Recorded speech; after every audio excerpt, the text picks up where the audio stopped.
ಸ್ನೇಹಿತರೆ ಎಲ್ಲರಿಗೂ ನಮಸ್ಕಾರ. Welcome back to digital Bharat Seva. ಬಡವರ ಹಣ ಮಣ್ಪಾಲಾಯಿತು ಅಂತ ಅನಿಸುತ್ತೆ. ಯಾಕೆ? RGRHCL ಕೆಂಚನ್ಪುರ ಪ್ರಾಜೆಕ್ಟಲ್ಲಿ ಹೊರಗಿನ ನೋಟಕ್ಕೂ ಒಳಗಿನ ವಾಸ್ತವಕ್ಕೂ ಅಜಗಜಾಂತರ ವ್ಯತ್ಯಾಸವಿದೆ. ಇವತ್ತಿನ ಎಪಿಸೋಡಲ್ಲಿ ನಾನು ಇದು ಕರಾಳ ಸತ್ಯವನ್ನು ಅಂತ ಅಂದರೆ RGRHCL ಕೆಂಚನ್ಪುರದ್ದು ನಿಜಾಂಶನ ನಾನು ನಿಮ್ಮ ಮುಂದೆ ಇಡ್ತೀನಿ.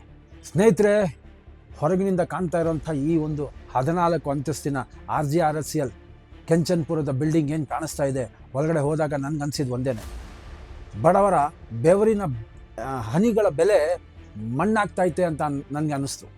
ಯಾಕೆ ಅಂತ ಕೇಳ್ತೀರಾ? ನಾನೀಗ ನಿಂತಿರೋಂಥ ಜಾಗ ನೋಡಿ, ಇದು ಕಾಣಿಸ್ತಾ ಇದೆಯಲ್ಲ, ಇದು 2 BHK ಇರೋವಂಥ ಡಿ ವಿಂಗಲ್ಲಿ ಒಳಗಡೆ ಹೋದಾಗ ನಮಗೆ ಏನು ಕಾಣಿಸ್ತು ಅಂತ ಅಂದರೆ, ಅಲ್ಲಿರೋಂಥ ಪೈಪ್ಗಳು, ಅಲ್ಲಿರೋಂಥ ಕಬ್ಬಣಗಳು ಎಲ್ಲ ತುಕ್ಕಿಡ್ದು ಕೂತೈತೆ. ಪೈಪ್ಗಳು ಇನ್ನೂ ಹಳ್ಳದಲ್ಲೇ ಇದೆ, ಮೋಟ್ರುಗಳೆಲ್ಲ ತುಕ್ಕಿಡ್ದೋಗಿದೆ. ಹಾಕಿರೋಂಥ ಒಂದು ಕಲ್ಲು ಜಲ್ಲಿ ಏನು ಹಾಕಿದ್ದಾರೆ ಪ್ರತಿಯೊಂದು ಹಂಗೆ ಇದೆ. ರೋಡ್ ಇನ್ನೂ ರೆಡಿ ಆಗಿಲ್ಲ. ಇದು 1 ವರ್ಷದ ಹಿಂದೆನೇ ಕೊಡಬೇಕಾಗಿತ್ತು, ಬಟ್ ಇನ್ನೂ ರೆಡಿ ಆಗ್ತಾನೆ ಐತೆ. ಇದ್ರ ಮುಂಚೆನೂ ನಾನು ಈ ಎಪಿಸೋಡ್ನ ನಾನು ಹಾಕಿದ್ದೆ, ಆದರೆ ಇವಾಗಲೂ ಅದೇ ಪರಿಸ್ಥಿತಿ ಇದೆ.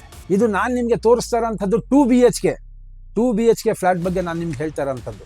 ನಾನು ನಿಮಗೆ ಒಳಗಡೆ ಕರ್ಕೊಂಡು ಹೋಗೋಕ್ಕಿಂತ ಮುಂಚೆ ಫಸ್ಟು ಒಂದು ವಿಚಾರನ ಹೇಳ್ತೀನಿ. ನಾನು ನಿಂತಿರೋಂಥದ್ದು 2 BHK ಜಾಗದಲ್ಲಿ ಏನಿದ್ದೀನಿ ನಾನೀಗ, ಪ್ರತಿಯೊಬ್ಬರ ಹತ್ರನೂ ಈ 2 BHK ಬಿಡಿ, ಇನ್ನು 1 BHK ಏನೇನಿದೆ, ಪ್ರತಿಯೊಬ್ಬರ ಹತ್ರನೂ ಬೆನಿಫಿಷರೀಸ್ ಹತ್ರ RGRHCL ಹಣ ಪಡೆದಿದೆ, ಪೂರ್ತಿಯಾಗಿ ಹಣ ಪಡೆದ ಮೇಲೆ ನಮ್ಮಂಥ ಬೆನಿಫಿಷರೀಸ್ ಅಂದ್ಕೊಳ್ಳೋದೇನು, ಅಯ್ಯೋ ಸ್ವಾಮಿ, ನಮ್ಮ ಹಣಕ್ಕೆ ಬೆಲೆ ಇಲ್ವಾ?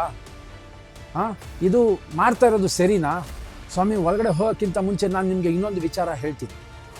1 BHK ಏನು A, B ಮತ್ತು C ಇದೆಯಲ್ಲ, ಅದು 1 BHK. 2 BHK ಹರಾಜಲ್ಲಿ ಹೋಗುತ್ತೆ, ಸರಿ, ಒಪ್ಕೊಳ್ಳೋಣ. 1 BHKಗೆ ಸರ್ಕಾರ RGRHCL ಪ್ರಾಜೆಕ್ಟ್ ಥ್ರೂ ಪ್ರತಿಯೊಬ್ಬರು ಬೆನಿಫಿಷರೀಸ್ ಹತ್ರ ಹಣ ಪಡೆದಿದೆ ಅಂತ ಅಂದರೆ ಪೂರ್ತಿಯಾಗಿ ಹಣ ಪಡೆದ ನಂತರ ನಮಗೆ ಅನಿಸೋದೇನು ಅಂದರೆ, ಬೆನಿಫಿಷರೀಸ್ಗೆ ಅಂತ ಅನಿಸೋದೇನು, ಈ ಥರ ಎಲ್ಲ ವಸ್ತುಗಳು ಈ ಥರ ಮಳೆಯಲ್ಲಿ ತುಕ್ಕಿಡ್ದು ಕೂತಿರೋವಂಥದ್ದು, ಮೋಟ್ರು ಪೈಪ್ಗಳೆಲ್ಲ ಹಳ್ಳದಲ್ಲೇ ಬಿದ್ದಿದೆ, ಎಲ್ಲ ನೋಡಿದ ನಂತರ ನಮ್ಗೆ ಅನಿಸೋದೇನು, ನಮ್ಮ ಹಣಕ್ಕೆ ಬೆಲೆ ಇಲ್ವೇ? ನಾವು ಕೊಟ್ಟಿರೋಂಥ ದುಡ್ಡು ನಾವು ಕಷ್ಟಪಟ್ಟು ಕೊಟ್ಟಿಲ್ವಾ? ಇದಕ್ಕಿಂತ ದೊಡ್ಡ ಸತ್ಯ ನಿಮ್ಗೇನು ಗೊತ್ತಾ? ಬನ್ನಿ ತೋರಿಸ್ತೀನಿ.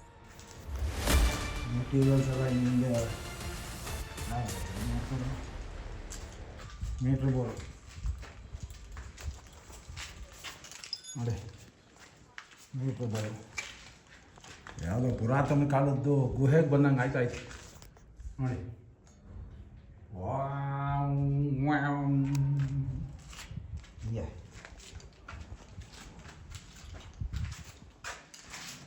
ಹೇಗೆ ಐಟಮ್ಗಳು ಹಿಂಗೆ ಐತೆ. ಇದು ಯಾವಾಗ ರೆಡಿ ಆಗುತ್ತೆ ಗೊತ್ತಿಲ್ಲ.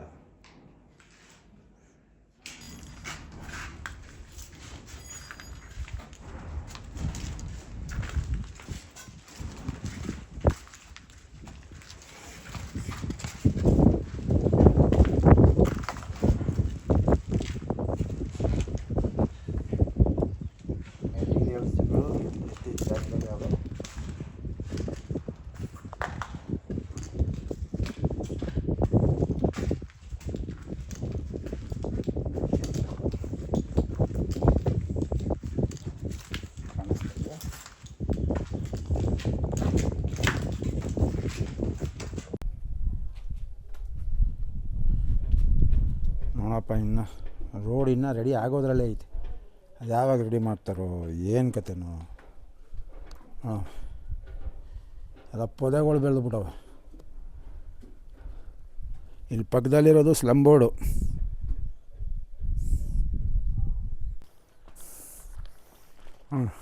ಹಿಂಗೆ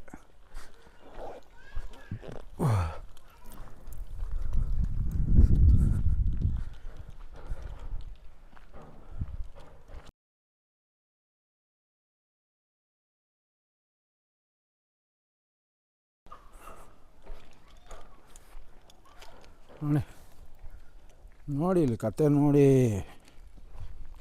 ಇಲ್ಲಿ ನೋಡಿ, ತುಕ್ಕಿಡ್ದು ಗೊಬ್ಬರ ಆಗಿ ಅಲ್ಲೇ ಇರು ಮೆಟೀರಿಯಲ್ಗಳು ಹೆಂಗಂದ್ರೆ ಹಂಗೆ ಬಿದ್ದವೆ. ಯಾವುದೋ ಕಾಡಿಗೆ ಬಂದಂಗೆ ಐತೆ. ಓಹ್ ಯಾವುದೋ ಡಬ್ಬ ಬೇರೆ ಆಯಿತು, ಹೊಲ್ಗಿಲಿಗೆ ಕೊಂಟೋದನು. ಇದು ಕೆಂಚನ್ಪುರದ ಕತೆ. ಅಲ್ಲಿ ಒಂದೇ ಒಂದು ರೆಡಿ ಆಗಿರೋದು, ಇನ್ನು ಮಿಕ್ಕಿದ ರೆಡಿ ಆಯ್ತಾನೇ ಐತೆ.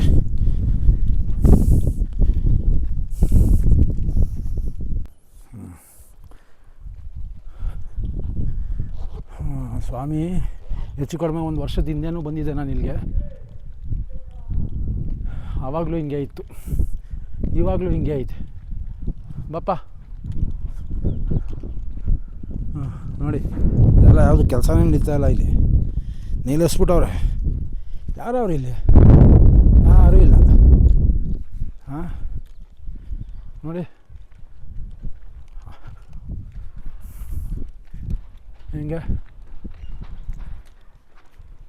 ನೋಡಿ, ಇಲ್ಲಿ ತೋರಿಸ್ತೀನಿ. ಏನು ರೆಡಿ ಆಗೈತೆ ಇಲ್ಲಿ? ಯಾವಾಗ ರೆಡಿ ಆಗತ್ತೆ?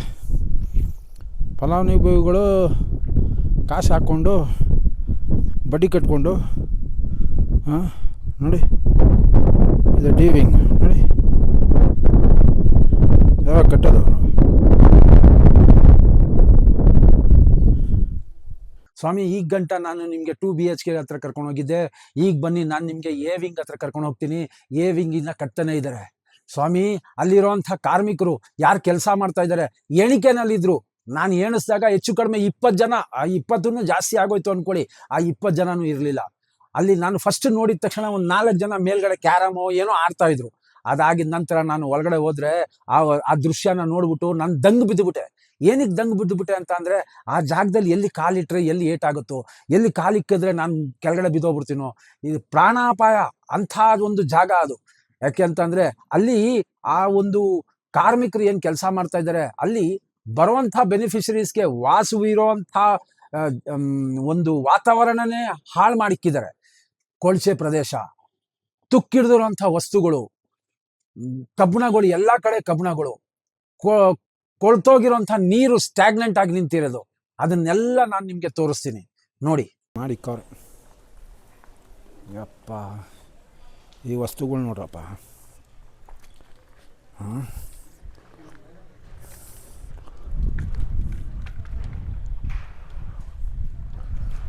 ನೋಡಿ ಹೆಂಗೈತೆ, ಬರಬೇಡ ನೋಡಿ. ಎ ವಿಂಗೋ ಯಾವ ವಿಂಗೋ ನೀರು ಸುರಿತೈತೆ. ಹಾಂ, ಎ ವಿಂಗೋ ಯಾವ ವಿಂಗೋ ಏನು ಕತೆನೋ ನೋಡಪ್ಪ. ಇದು ಇವ್ರು ಮನೆ ಮಾಡ್ಕೊಂಬಿಟ್ಟವ್ರೆ. ನೋಡು, ಆರಾಮಾಗಿ ಏನೋ ಎತ್ಕೊಳ್ತಾವನೆ. ಏನು ಎತ್ಕೊಂಡು ಹೋಯ್ತವನೇ ಗೊತ್ತಿಲ್ಲ. ಇದೆಲ್ಲ ನೀರು ಹಾಕಿ ಗೊಬ್ಬರ ಮಾಡಿ ನೋಡಪ್ಪ, ನೀರು ಸುರಿತೈತೆ.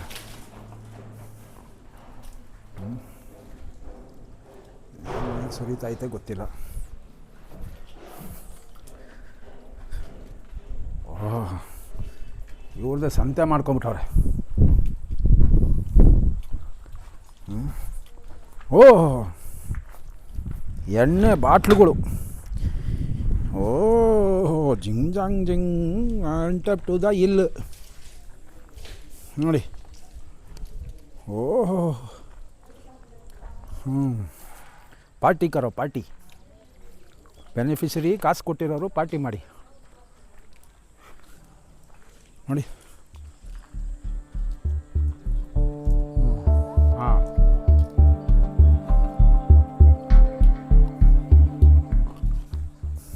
ಅದಲ್ದೇನೆ ಟಿನ್ ಶೀಟ್ಗಳಲ್ಲಿ ಅವರು ಒಳಗಡೆ ಗುಡಿಸಲು ಥರ ಕಟ್ಕೊಂಡು ಅವ್ರದ್ದು ಮನೆಯಲ್ಲಿ ಅಲ್ಲಿ ಅದೇನೋ ಅಡುಗೆ ಎಲ್ಲ ಮಾಡ್ತಾ ಇರೋಂಥದ್ದು, ಅದನ್ನು ನೀವು ನೋಡ್ತೀರಾ. ಇದೆಲ್ಲ ಮಾಡ್ತಾ ಇರೋಂಥದ್ದು, ಈ ಜಾಗ ಯಾವ ಥರ ರೆಡಿ ಮಾಡಿದ್ದಾರೆ ಎ ವಿಂಗ್ ಅನ್ನೋದು ಕಲ್ಪನೆಗೂ ಮೀರಿರೋಂಥ ವಿಚಾರ. ಇದು ಯಾವಾಗ ರೆಡಿ ಆಗುತ್ತೆ? ಇಲ್ಲಿರೋಂಥ ಈ ಅವ್ಯವಸ್ಥೆನ ಕೇಳೋರು ಯಾರೂ ಇಲ್ವಾ? ಇಂಜಿನಿಯರ್ಗಳು ಎಲ್ಲೋದ್ರು ಸ್ವಾಮಿ? ಕಾರ್ಮಿಕರು ನೋಡ್ಕೊಳ್ಳೋರು ಇಂಜಿನಿಯರ್ಗಳು ಎಲ್ಲೋದ್ರು? ಅಲ್ಲಿ ಪ್ರಾಜೆಕ್ಟ್ ಮ್ಯಾನೇಜರ್ ಯಾರು ಇರ್ತಾರೆ ಅವ್ರು ಎಲ್ಲೋದ್ರು? ಸ್ವಾಮಿ, ಈ ಬಿಸಿಲು ದಗ್ಗನಲ್ಲಿ ನಾನು ಈ ಜಾಗಕ್ಕೆ ಬಂದೆ. ನಿಜವಾಗ್ಲೂ ಕಾಲಿಡೋದಕ್ಕೂ ನಂಗೆ ಭಯ ಆಯಿತು. ಎಲ್ಲಿ ನನಗೇನು ಆಗೋಗುತ್ತೆ ಅಂತ ಭಯ ಆಯಿತು. ಲಕ್ಷಾಂತರ ರೂಪಾಯಿ ಹೂಡಿಕೆದಾರರು ಅಂತ ಅಂದರೆ ಬೆನಿಫಿಷರೀಸ್ ನಾನು ಇಲ್ಲಿ ಹೇಳ್ತಾ ಇರೋಂಥದ್ದು. ಲಕ್ಷಾಂತರ ರೂಪಾಯಿ ಹಾಕ್ಬಿಟ್ಟು ಅಮೌಂಟ್ನ ಬೆನಿಫಿಷರೀಸು ದುಡ್ಡು ಹಾಕಿ ಈ ಜಾಗನ ನೋಡಿದಾಗ ಅವ್ರಿಗೆ ನಿಜವಾಗ್ಲೂ ಹುಚ್ಚಿಡಿಯೋದಂತೂ ಗ್ಯಾರಂಟಿ. ಅವ್ರು ಹಾಕಿರೋಂಥ ಅಮೌಂಟ್ಗೆ ಈ ಥರ ಪರಿಸ್ಥಿತಿ ಇದೆಯಾ ಅಂತ ಅನ್ಕೋತಾರೆ. ಇದೆಲ್ಲ ಸತ್ಯಾಂಶಗಳು. ಆದರೆ ಅಧಿಕಾರಿಗಳ ಬೇಜವಾಬ್ದಾರಿ ಇಲ್ಲಿಗೆ ಮುಗಿಲಿಲ್ಲ ಸ್ವಾಮಿ, ಇನ್ನೂ ಐತೆ. ಅಕಸ್ಮಾತು ನೀವೇನಾದರೂ ಆ ಜಾಗಕ್ಕೆ, ನಾನೀಗ ತೋರಿಸ್ತೀನಿ ನೋಡಿ, ಆ ಜಾಗಕ್ಕೆ ಏನಾದರೂ ನೀವು ಕರೆಕ್ಟಾಗಿ ಪೂರ್ತಿ ನೋಡ್ಬಿಟ್ರೆ, ಇವಾಗ ಆ ಜಾಗ ನೋಡ್ಬಿಟ್ಟು ನೀವು ನಗಬೇಕು, ಅಳಬೇಕು, ನಿಮ್ಗೇನು ಗೊತ್ತಾಗಲ್ಲಪ್ಪ. ನಾನು ಹಿಂಗೆ ಬರ್ತಾ ಇರ್ತೀನಿ, ನೀನು ಕವರ್ ಮಾಡಲಿಲ್ಲ. ಅಲ್ಲಿಂದ ಹಂಗೆ ನಾನು ಹಂಗೆ ಮೂವ್ ಆಗ್ತೀನಿ ಆ ಕಡೆಗೆ. ನೋಡಪ್ಪ, oh went up to the hill.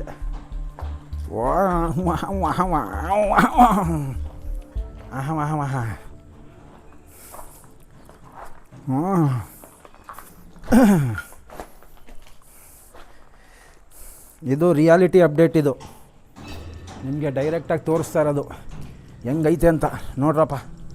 ಹಾಂ, ಪಾಪ ಬೆನಿಫಿಷರಿ ಅವರೆಲ್ಲ ಕಾಸು ಕೊಟ್ಬಿಟ್ಟು ಕಾಯ್ತಾಯಿದ್ರೆ ಇಲ್ಲಿ ಇನ್ನೂ ಇವರೆಲ್ಲ ಗಲೀಜು ಮಾಡಿಕೊಂಡು ಇನ್ನೂ ರೆಡಿ ಮಾಡ್ದೇನೆ.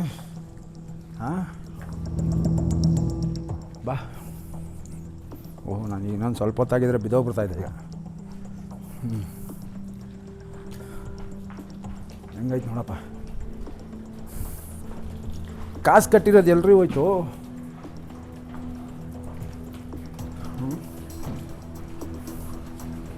ಕುಲ್ಜಾ ಸಿಂಚಿನ್ ಸ್ವಾಮಿ, ಒಮ್ಮೆ ಈ ಕಡೆ ನೋಡಿ ಸ್ವಾಮಿ.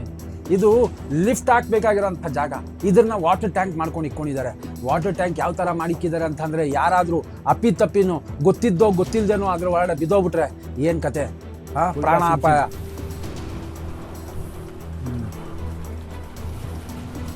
ನೀರಿಲ್ಲ ಅಂತಾರೆ. ಇಲ್ಲಿ ನೋಡಪ್ಪ, ಲಿಫ್ಟ್ ರೂಮ್ನೇ ನೀರು ಮಾಡ್ಕೊಬಿಟ್ಟವ್ರೆ.